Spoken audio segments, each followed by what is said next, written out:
समाज के सामने इज्जत और रिश्तों की डोर सबसे अहम मानी जाती है, लेकिन जब इन्हीं रिश्तों की नींव हिल जाए तो अंजाम कितना खौफनाक हो सकता है।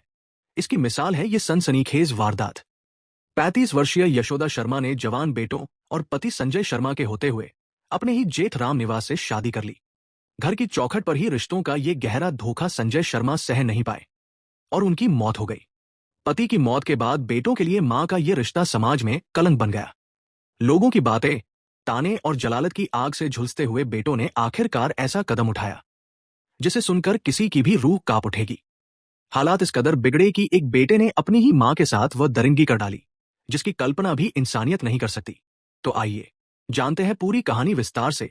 एक ऐसी क्राइम स्टोरी जिसमें प्यार, नफरत, जलालत और हैवानियत सब कुछ है। नमस्कार मेरे प्यारे भाइयों और बहनों, मैं विवेक कुमार। क्राइम की कहानी के नए एपिसोड में आप सभी लोगों का हार्दिक स्वागत है। कहानी में आगे बढ़ने से पहले कृपया क्राइम की कहानी चैनल को सब्सक्राइब कर बेल आइकन जरूर दबा लें ताकि मेरे हर वीडियो का नोटिफिकेशन आपको मिलता रहे। तो चलिए आज की कहानी शुरू करते हैं। उत्तर प्रदेश के छोटे से खुरियापुरा गांव में 29 वर्षीय कौशल शर्मा का घर था। थाना जैतपुर के इस गांव में कौशल अपने पिता संजय शर्मा के साथ रह रहा था। दिन भर वह स्कूल के बच्चों को पढ़ाने में व्यस्त रहता, लेकिन रातें उसकी बेचैनी और उलझनों से भरी रहती। कौशल की इस बेचैनी की वजह उसकी सगी मां यशोदा शर्मा थी। यशोदा शर्मा ने अपने पति संजय शर्मा का साथ छोड़कर गांव के ही रामनिवास शर्मा से शादी कर ली थी। मां के इस कदम ने कौशल की दुनिया हिलाकर रख दी थी। पूरे गांव में उसके पिता और कौशल की बदनामी होने लगी थी। कुछ बिरादरी के परिवारों ने तो उनके घर का हुक्का पानी ही बंद कर दिया। संजय शर्मा इस अपमान और दुख को सह नहीं पाए और यशोदा की दूसरी शादी के केवल 1 महीने बाद ही उनका निधन हो गया। कौशल के लिए यह झटका किसी तूफान से कम नहीं था। मां की इस चरित्रहीनता ने उसे अंदर तक झकझोर दिया। अब वह गांव में सिर उठाकर चलने की हिम्मत भी नहीं कर पाता था। लोगों के ताने और कमेंट्स उसकी आत्मा पर बार बार चोट करते। जब कोई उसके लिए गंदी और अश्लील बातें करता तो कौशल का दिल तिलमिला उठता। कई बार वह अपने आप को रोक नहीं पाता और झगड़ा, मारपीट तक पहुंच जाता। सालों बीत गए, लेकिन यशोदा की छवि और गांव के लोग उसके प्रति व्यंग्य और ताने आज भी कौशल का पीछा नहीं छोड़ते। इसी वजह से कौशल अब तक कुंवारा था। जो भी रिश्ता सामने आता, मां की चालों और समाज की नजरों के कारण टूट जाता। गांव के लोग भी आग में घी डालने का काम करते, जिसके कारण कोई भी बाप अपनी बेटी का हाथ देने को राजी नहीं होता। समय बीतते बीतते कौशल शर्मा के मन में मम्मी के प्रति नफरत गहराने लगी।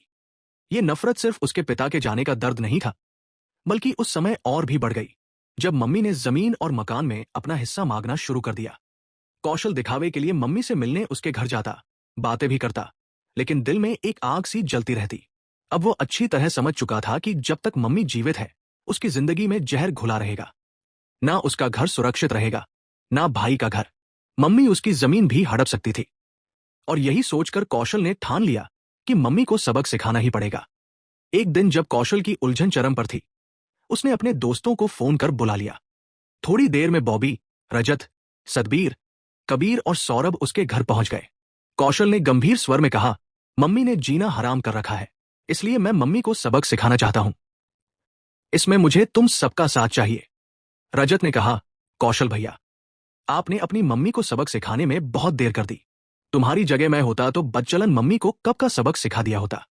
रजत की बात पर सभी दोस्तों ने समर्थन जताया और उसका साथ देने का वादा किया। इस तरह कौशल और उसके दोस्त मिलकर मम्मी को सबक सिखाने की योजना बनाने लगे। लेकिन जैसे ही समय निकला, 28 जुलाई 2025 की रात 10 बजे थाना बलरई के एसएचओ दिवाकर सरोज को सूचना मिली कि यमुना नदी पर बने खंडिया पुल के पास सड़क किनारे एक महिला की लाश पड़ी है। ये सूचना इटावा जिले के फकीरे की मड़ैया गांव निवासी धीरेन्द्र सिंह ने मोबाइल फोन के जरिए दी थी। प्राप्त सूचना से दिवाकर सरोज ने पुलिस अधिकारियों को अवगत कराया। फिर पुलिस बल के साथ घटनास्थल पर पहुंच गए। उस समय पानी बरस रहा था और रात का अंधेरा छाया था, जिससे कोई भी कार्रवाई संभव न थी। अतः महिला के शव को सुरक्षित कर घटनास्थल पर पुलिस का कड़ा पहरा लगा दिया गया। आसपास के गांवों में ये खबर फैलते ही लोग सड़क किनारे इकट्ठा होने लगे। वहां ग्रामीणों की भीड़ उमड़ पड़ी। सब अपने अपने अंदाज में अनुमान लगाने लगे। कुछ ही देर बाद इटावा के SSP Brijesh Kumar Srivastava, SP city Abhaynath Tripathi और सीओ जसवंत नगर आयुषी सिंह भी घटनास्थल पर पहुंच गए। पुलिस अधिकारियों ने फोरेंसिक टीम को भी मौके पर बुला लिया और हर तरफ से घटनास्थल की बारीकी से जांच शुरू कर दी। सड़क किनारे पड़ी मृत महिला लगभग 35-40 साल की लग रही थी। उसके शरीर पर गुलाबी रंग की साड़ी लिपटी थी, जिस पर सफेद रंग के फूलों के प्रिंट थे। हाथों में सुनहरी चूड़ियां थी। सिर और माथे पर चोट के निशान साफ दिखाई दे रहे थे। खून जम चुका था।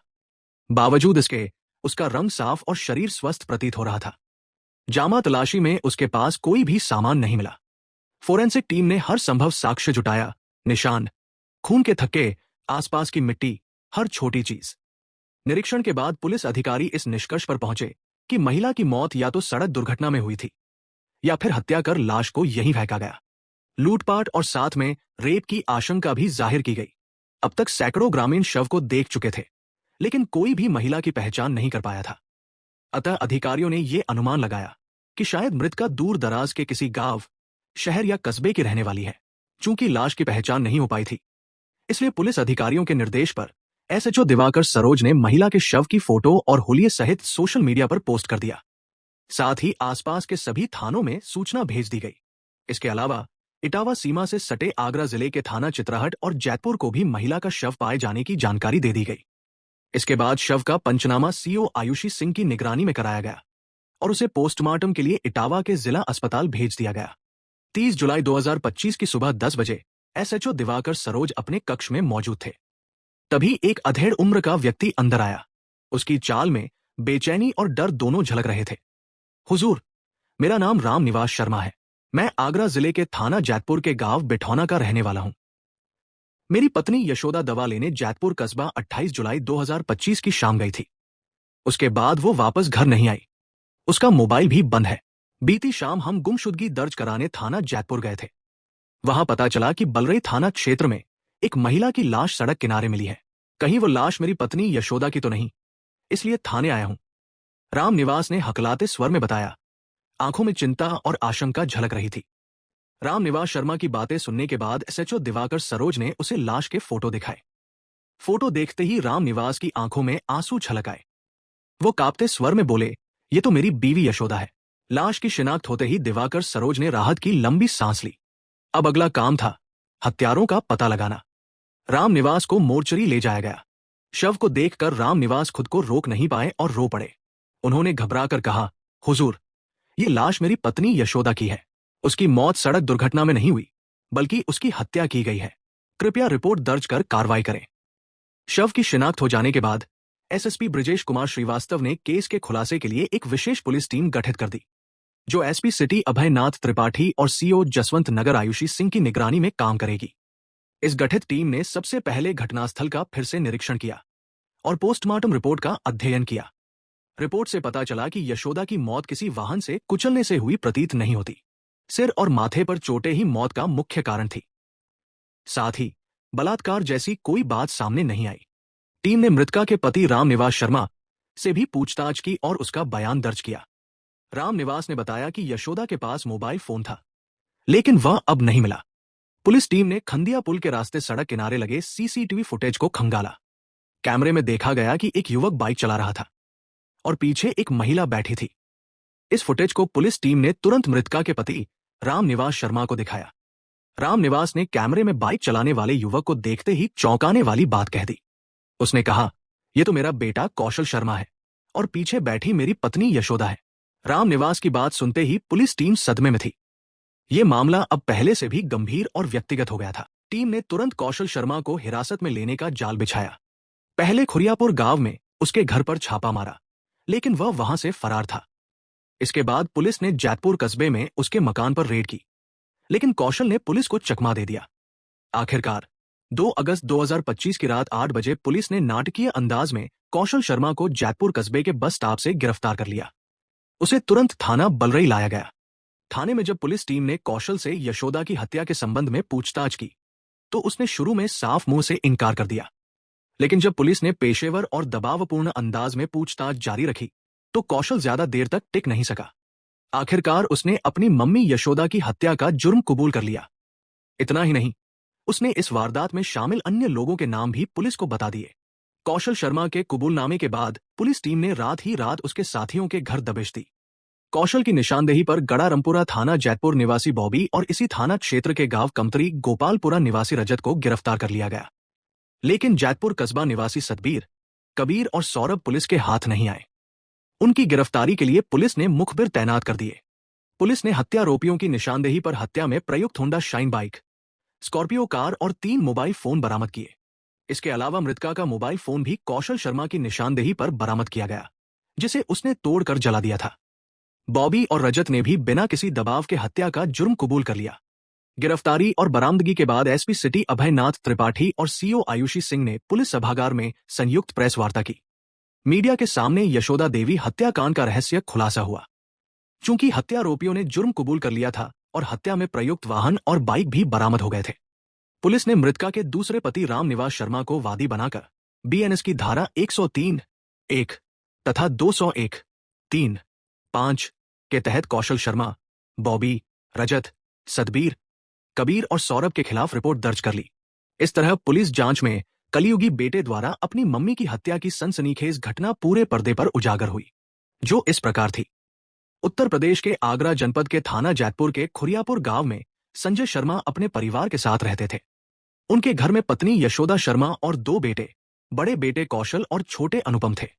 संजय शर्मा के पास लगभग 10 बीघा उपजाऊ भूमि थी, जिस पर खेती बाड़ी से अच्छी पैदावार होती थी। यही खेती उनके परिवार का मुख्य भरण पोषण करती थी। संजय शर्मा स्वयं ज्यादा पढ़े लिखे नहीं थे, लेकिन अपने दोनों बेटों को पढ़ा लिखा कर अफसर बनाना उनका सपना था। इसी वजह से वह घर खर्च में कटौती कर बेटों की पढ़ाई पर पूरा ध्यान देते थे।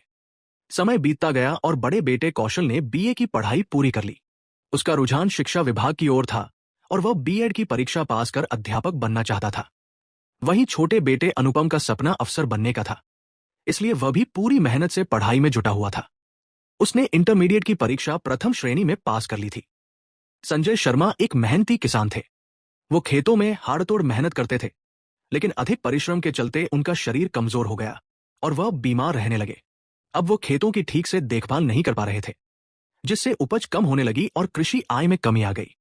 आर्थिक संकट धीरे धीरे उनके परिवार पर मंडराने लगा। पापा की आर्थिक स्थिति खराब होने पर कौशल और अनुपम ने ट्यूशन पढ़ाकर अपनी पढ़ाई का खर्च पूरा करना शुरू किया। साथ ही उन्होंने खेतों की भी देखभाल करनी शुरू कर दी। संजय शर्मा जितने सीधे सादे और मेहनती थे, उनकी पत्नी यशोदा उतनी ही तेज तर्रार और चालाक थी। वो हर समय सज धज कर रहती। उन्हें देखकर कोई नहीं कह सकता था कि यह महिला 2 जवान बेटों की मां है। यशोदा घर की मालकिन थी। घर में उसे भौतिक सुख था, लेकिन पति से वो अब भी वांछित स्नेह नहीं पा रही थी। संजय शर्मा बीमारी के कारण पत्नी के करीब नहीं रह पाते थे, जबकि यशोदा अभी भी पति का साथ चाहती थी। 35 वर्षीय यशोदा माथे पर बिंदी सजाकर और काले चश्मे में बाजार हाथ जाती, तो गांव के लोग उसे घूर घूर कर देखते। लोग उसे टकटकी लगाए देखना यशोदा को भीतर ही भीतर अच्छा लगता, लेकिन दिखावे के लिए वो आंखें तरेरती। हालांकि कभी कभी कोई युवक गंदी फप्तियां कस देता, जैसे बूढ़ी घोड़ी लाल लगाम। ये सुनकर यशोदा आपे से बाहर हो जाती और उस युवक को खूब खरी खोटी सुनाती। यशोदा अब ऐसे अधेड़ पुरुष की तलाश में थी, जो उसकी कामनाओं को पूरा करे, साथ ही आर्थिक मदद भी दे और जिसके घर आने जाने पर किसी को शक ना हो और उसकी इज्जत भी बरकरार रहे। इसी दौरान एक दिन रामनिवास शर्मा यशोदा के घर आए। वह पड़ोस के गांव बिठौना के रहने वाले 40 वर्षीय पुरुष थे और रिश्ते में यशोदा के जेठ लगते थे। रामनिवास अब तक अविवाहित थे। पेशे से वह भी किसान थे। उनके पास 15-20 बीघा जमीन थी और आर्थिक स्थिति मजबूत थी। शरीर से वह तंदुरुस्त और स्वस्थ थे। यशोदा का पति संजय शर्मा और रामनिवास रिश्ते में चचेरे भाई थे। बीमार चल रहे छोटे भाई संजय का हालचाल लेने ही रामनिवास उस दिन उनके घर आए। उस रोज दोनों भाइयों के बीच लंबी बातें हुई और यशोदा ने जेठ की खूब खातिरदारी की।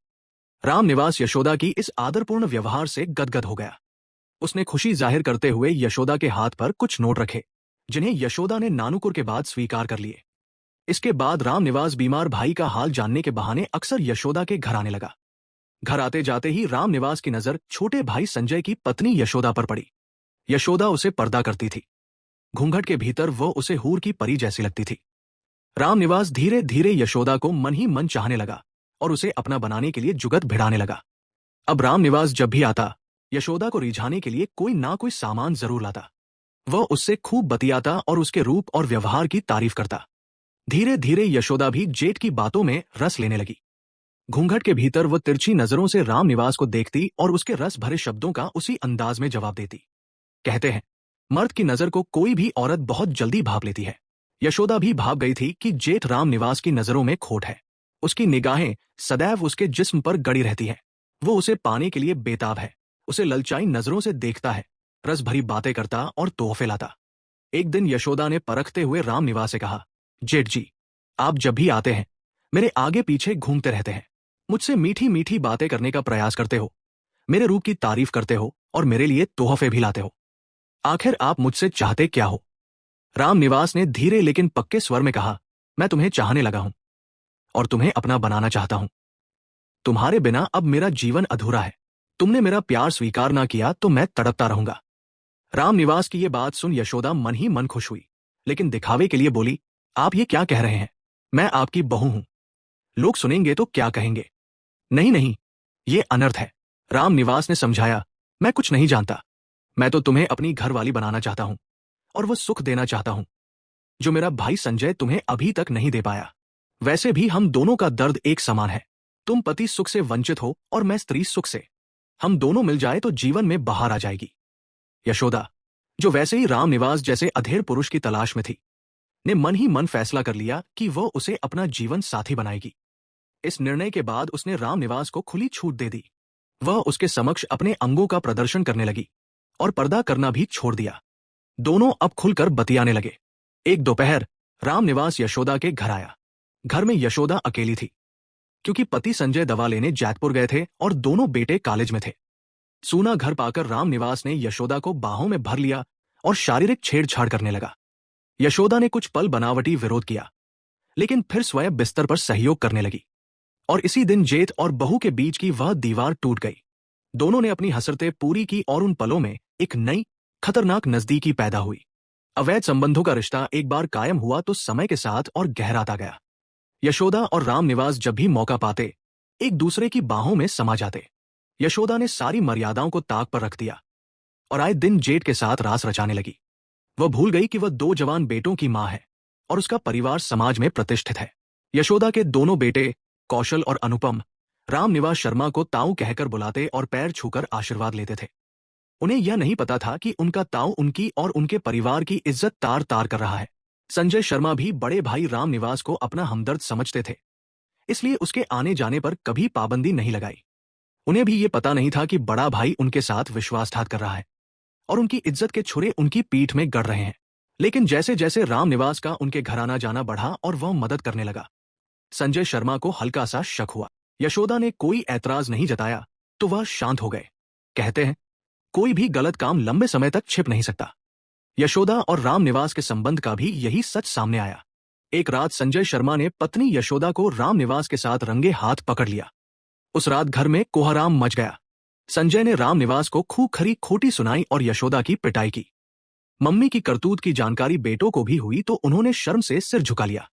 इस घटना के बाद संजय शर्मा और उनके बड़े बेटे कौशल ने रामनिवास के घर आने पर प्रतिबंध लगा दिया। लेकिन इस प्रतिबंध के बावजूद यशोदा और रामनिवास का मिलन बंद नहीं हुआ। यशोदा बहाने से घर से निकलती और पड़ोसी गांव बिठौना में रामनिवास के घर पहुंच जाती, फिर मिलन के बाद लौट आती। लेकिन यह सिलसिला भी एक दिन टूटना था। यशोदा और रामनिवास एक दूसरे के इतने दीवाने बन चुके थे कि उन्होंने शादी रचाने का निश्चय कर लिया। पर इस बार वे अपनी योजना को पूरी तरह गुपचुप रखने की ठानी। रामनिवास ने चुपचाप शादी की सारी तैयारी पूरी कर ली। 10 जनवरी 2017 की दोपहर रामनिवास यशोदा को साथ लेकर गांव के बाहर स्थित शीतला माता के मंदिर पहुंचे। वहां उन्होंने एक दूसरे के गले में माला पहनाई और शादी रचा ली। रामनिवास ने यशोदा की मांग में सिंदूर भरकर उसे अपनी जीवन संगिनी बना लिया। यशोदा ने भी रामनिवास को दूसरे पति के रूप में स्वीकार कर लिया। यशोदा रामनिवास की दुल्हन बनकर उसके घर आई। पूरे बिठौना गांव में इस खबर ने तहलका मचा दिया। महिलाएं चटखारे लेकर बातें करने लगी, हंसी ठिठोली होने लगी। शाम होते होते यशोदा की दूसरी शादी की बात खुरियापुर गांव तक पहुंच गई। गांव में कोलाहल मच गया।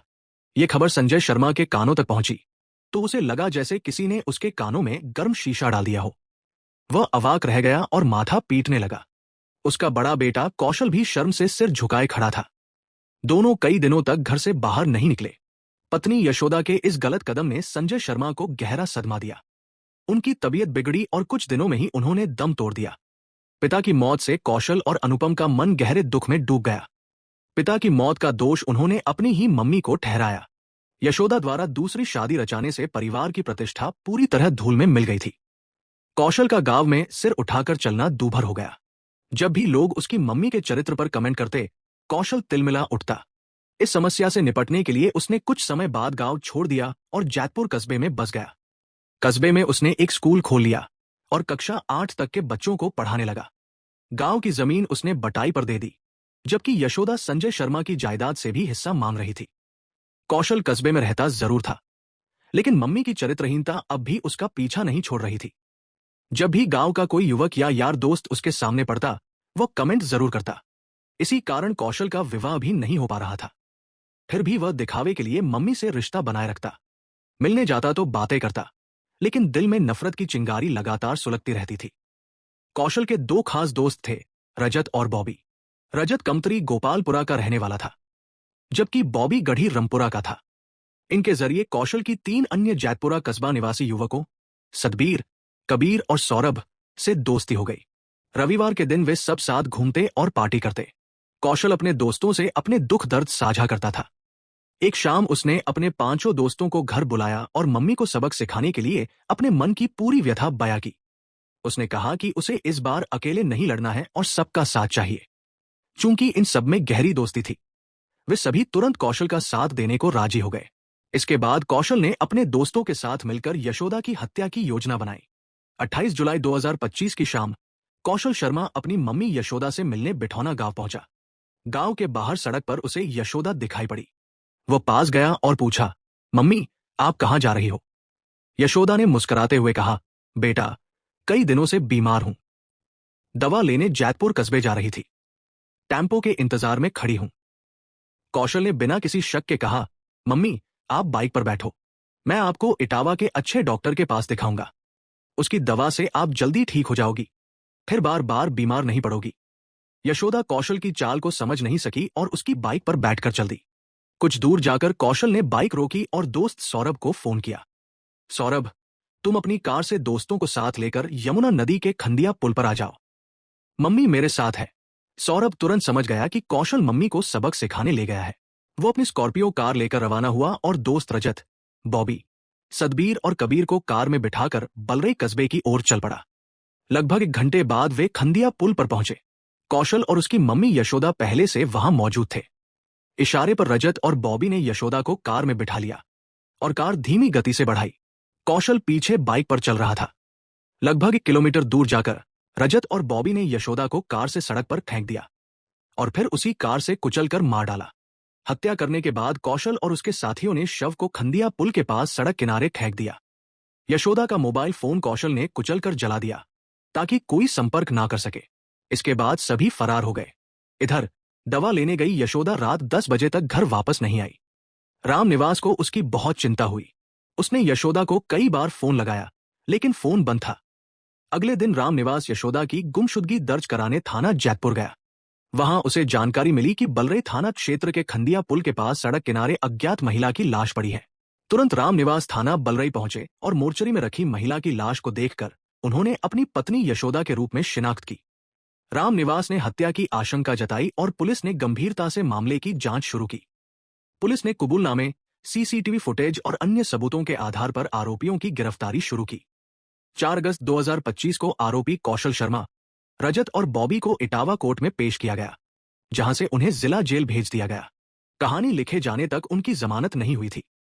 फरार आरोपी सतबीर, कबीर और सौरभ की तलाश में पुलिस अभी भी पूरी ताकत झोंक रही थी, ताकि उन्हें पकड़कर न्याय के कटघरे में लाया जा सके। आज की कहानी बस यही तक। अब बारी कमेंट पढ़ने की है। ममता सिंह मैम ने कमेंट किया है, मां की सूझबूझ ने बेटे को इंसाफ दिलाया, वरना शायद ये मौत नहीं, हत्या है, ये पता ही नहीं चलता। मैम सही कहा। अगर मां ने हिम्मत और समझदारी नहीं दिखाई होती तो सच कभी सामने ही नहीं आता। मैम आपके सपोर्ट और प्यार के लिए दिल से धन्यवाद। मीरा राय मैम ने कमेंट किया है, एक गलत कदम कितनी जिंदगी बर्बाद कर देता है। मैम सच कहा, कभी कभी एक छोटा सा फैसला पूरी जिंदगी बदल देता है। मैम आपके सपोर्ट और प्यार के लिए दिल से धन्यवाद। श्रेया वसानी जी ने कमेंट किया है, good afternoon sir. Good afternoon Shreya ji, आपके सपोर्ट और प्यार के लिए दिल से धन्यवाद। सिमन कौर मैम ने कमेंट किया है, वेरी सैड स्टोरी। मैम आपके सपोर्ट और प्यार के लिए दिल से धन्यवाद। संजना मुखर्जी मैम ने कमेंट किया है, अगर ये मर्डर था तो राज जरूर खुलेगा, and she will be serve justice. Ma'am बस थोड़ा वक्त लगेगा, लेकिन सच बाहर आएगा और उसे इंसाफ मिलेगा। मैम आपके सपोर्ट और प्यार के लिए दिल से धन्यवाद। रीता छेत्री मैम ने कमेंट किया है, मैम आपके सपोर्ट और प्यार के लिए दिल से धन्यवाद। सुषमा शाह जी ने कमेंट किया है, मनीषा को सही न्याय कब मिलेगा? मैम अभी तक आरोपियों की गिरफ्तारी या कोर्ट काया शुरू से जुड़ी कोई सुनिश्चित तारीख सामने नहीं आई है। मैम आपके सपोर्ट के लिए दिल से धन्यवाद। रोशनी मेहरा जी ने कमेंट किया है, हेलो विवेक भाई, good afternoon. Good afternoon sister, आपके सपोर्ट के लिए दिल से धन्यवाद। माला कुमारी राय जी ने कमेंट किया है, कोई बाप इतना निर्दयी कैसे हो सकता है? ये वास्तव में बहुत ही दुखद घटना है। मैम सच में बहुत ही दर्दनाक और निराशाजनक घटना है। किसी भी पिता के लिए इतनी क्रूरता करना असंभव लगता है। मैम आपके सपोर्ट के लिए दिल से धन्यवाद। जमुना अटलूरी जी ने कमेंट किया है, शराबी और बेरोजगार से क्या उम्मीद की जा सकती है? बीवी की कामयाबी को पूरा परिवार सहन नहीं कर पा रहा है। दहेज के लोभियों को फांसी की सजा मिलनी चाहिए। सर सच में यह बहुत दुखद है कि कुछ लोग अपनी नकारात्मक आदतों और लालच की वजह से परिवार और समाज को दुख पहुंचाते हैं। सर आपके सपोर्ट और प्यार के लिए दिल से धन्यवाद। कल्पना लिंबू जी ने कमेंट किया है, मैम आपके सपोर्ट और प्यार के लिए दिल से धन्यवाद। यास्मीन जी ने कमेंट किया है, कैसी जालिम पत्नी है। लोग इतने जालिम कैसे होते जा रहे हैं कि कुछ भी नहीं सोचते, न बूढ़ी सास का ख्याल न बच्चों का। Yasmin from United States of America. Ma'am सच कहा आपने, इंसानियत जैसे लोगों के दिलों से खत्म होती जा रही है, जो अपने ही घर के बुजुर्गों और बच्चों का ख्याल न रखें। उनसे औरों की भलाई की उम्मीद कैसे की जा सकती है? मैम आपके सपोर्ट और प्यार के लिए दिल से धन्यवाद। विवेक कुमार जी ने कमेंट किया है, इसमें पूरी गलती पुलिस वालों की है। पुलिस वालों को लड़की को उसके माता पिता को नहीं सौंपना चाहिए था। ऐसे माता पिता के लिए तो फांसी भी कम है। सर बिल्कुल सही कहा आपने, पुलिस की लापरवाही ने स्थिति को और बिगाड़ दिया। ऐसे लोगों के प्रति कानून और सख्ती होना बेहद जरूरी है। आपके सपोर्ट और प्यार के लिए दिल से धन्यवाद। चांदनी शाही जी ने कमेंट किया है, both are mentally disturbed. Ma'am आपके सपोर्ट और प्यार के लिए दिल से धन्यवाद। स्मितल जी ने कमेंट किया है, 3 साल के बाद भी मर्डर का कारण पता नहीं चला और शरीर भी नहीं मिला। परिवार वालों की व्यथा कितनी दुखद होगी। मैम वाकई बहुत दुखद है। इतने सालों तक न्याय और सच्चाई का इंतजार करना परिवार के लिए बेहद कष्टकारी होगा। उम्मीद है कि जल्द ही मामले में कुछ रोशनी आए। मैम आपके सपोर्ट और प्यार के लिए दिल से धन्यवाद। गणपत सिंह भाटी जी ने कमेंट किया है, आपकी कहानी को ज्यादातर महिलाएं ही सुनती हैं और इस कहानी में भी महिला का ही कारनामा है। लड़के से मन भर गया होगा, इसलिए उसने ऐसा कदम उठाया और फिर किसी नए युवक को फंसा दी। सर आपकी बात सही है, शायद कहानी का ये पहलू ही इसे रोचक बनाता है कि इसमें महिला की मानसिकता और उसके फैसले को सामने रखा गया है।